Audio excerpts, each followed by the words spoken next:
Hi, this is Kristen here. Welcome to another process video, and today I'm working on day number 2 of 31 days of cut files.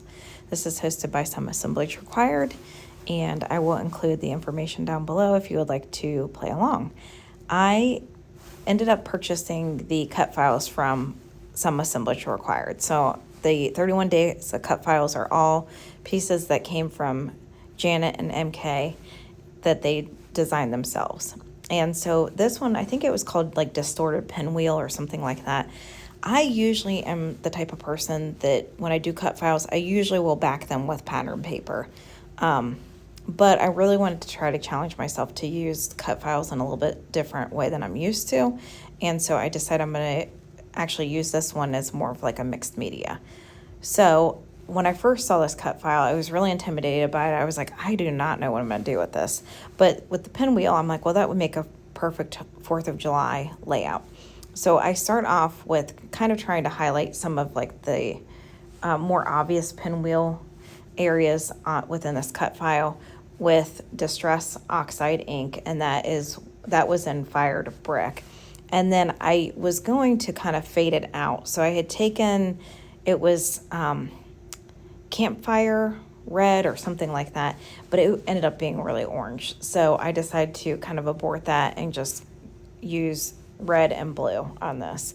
So I am now going in with Broken China to color the rest of the page. I will cover up that area there where I had originally thought that I was going to kind of fade it out with kind of a lighter red, but it turned out so orange. I was like, oh no. So, but you won't even see that. And then I'm just going around the edge of the paper and just doing a little bit more of the Fired Brick on the edge.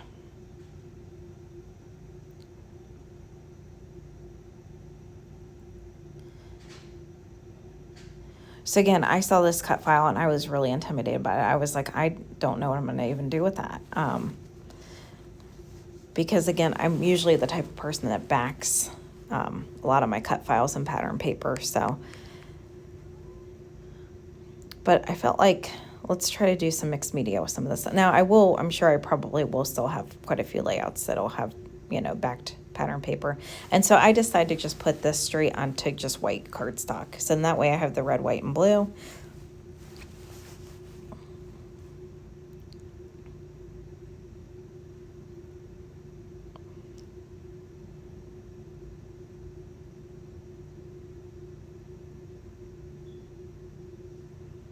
And I really like how that looks.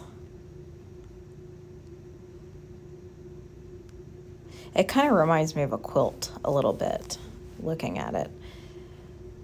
And so the pictures I'm going to document are a couple of my son. He was playing with the Snapchat filter. And it's funny because he's 11 now. And these pictures, he was only 3. It was before we even had our second child. I don't even think I was pregnant with the second one yet. But it was funny because when he saw these pictures, he thought that was a real hat. But the Snapchat filter was so good. And he was holding so still for the pictures that it looks like a real hat on his head. And so a lot of the paper and the ephemera I'm going to be using is all from Doodlebug. A lot of it is from their Hometown USA collection.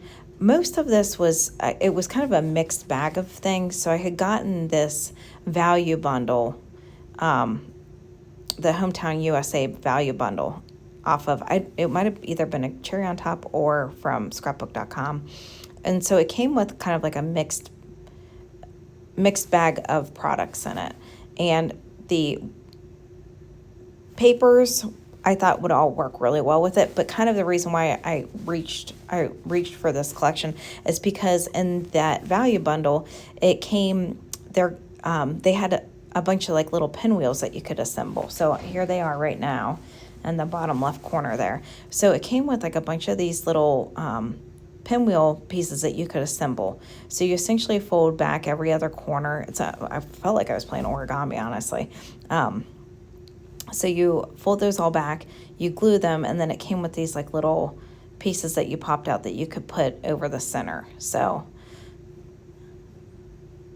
So there's one assembled, and I think I'll show it kind of how I glued it. I did end up popping up the little circle piece on foam just to kind of set it out from the background, but they were really easy to assemble, and I thought it made a lot of sense with this layout. So as soon as I saw that disordered pinwheel cut file, it immediately made me think of this value bundle, and so I grabbed it. I ended up backing his photograph in some blue plaid paper and some red and white striped paper that was in the collection.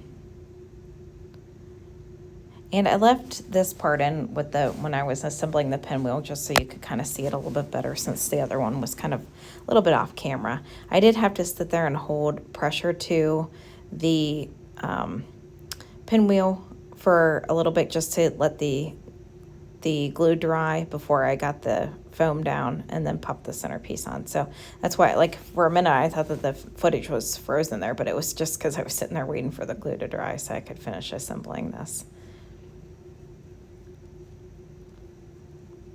So the bundle came with, it was quite a few like newer products, older products, like these pinwheels I think were from like 2016 maybe, but it came with quite a few of them. Like I think in total it would have been, if I assembled all of them, it would have been about 12 of them. So I assembled 4 because I wasn't really sure how I was going to use them. So I just went ahead and got 4 put together, and then I figured I'd kind of go from there. So I'm pulling in some of the ephemera from the Hometown USA.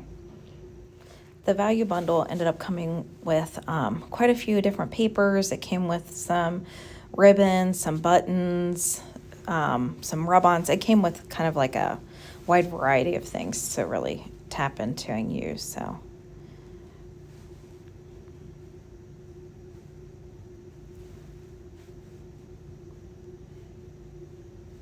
So again, I wasn't sure exactly how I was going to like arrange these pinwheels and all that. So I started kind of like trying to figure out how I was going to cluster it. I had pulled that red and white striped paper that's below his pictures. I had cut that into a strip that came in the pack as well. And I wanted to use that as kind of like a shelf, so kind of like an anchoring point for my photographs.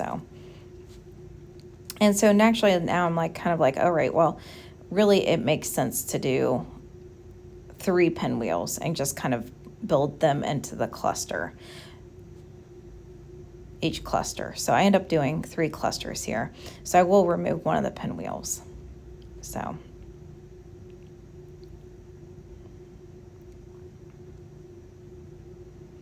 and the part of the ephemera came with these really cute acetate fireworks. So I'm going to pull quite a few of these in. Also came with some die cut fireworks too that were kind of had some like gold foiling on. Well, I wouldn't say gold foiling because it was silver. I guess silver foiling on it. So I'm just kind of going through the ephemera right now and deciding what I want placed on the layout.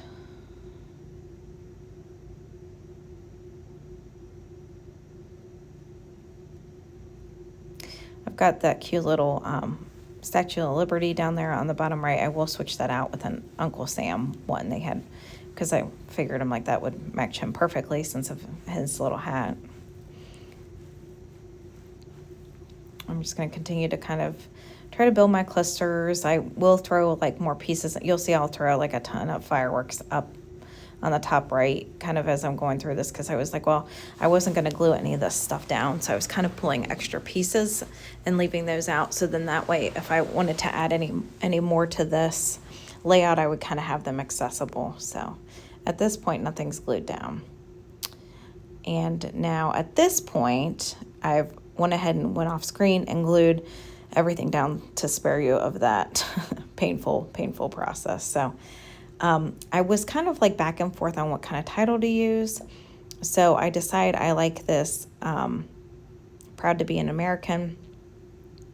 I initially thought I wanted to put it down here, but I will move it up above his picture.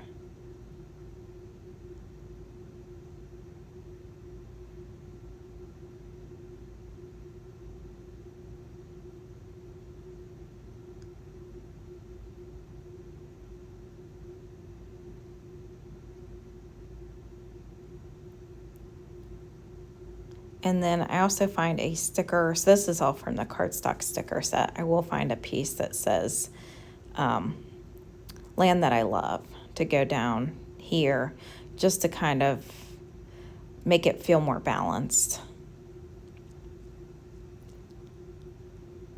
So I don't do like a super obvious title on this, you know, nothing really big and bold. I was thinking like doing All American Boy, but I kind of wanted to keep it somewhat simple, and I wanted to try to keep some of the mixed media background visible so that you could actually see the distress oxide in that.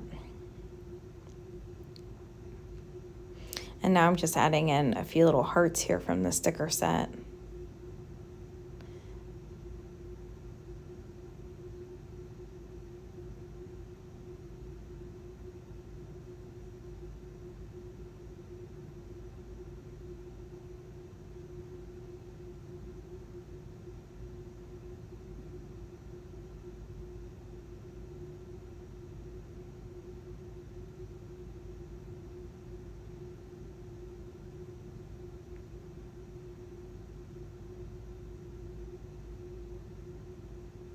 Few more.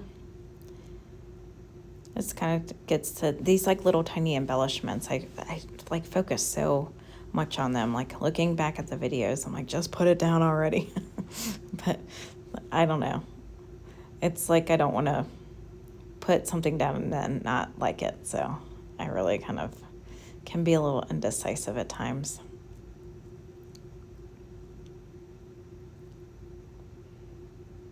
I'm working, I think, one or two more here.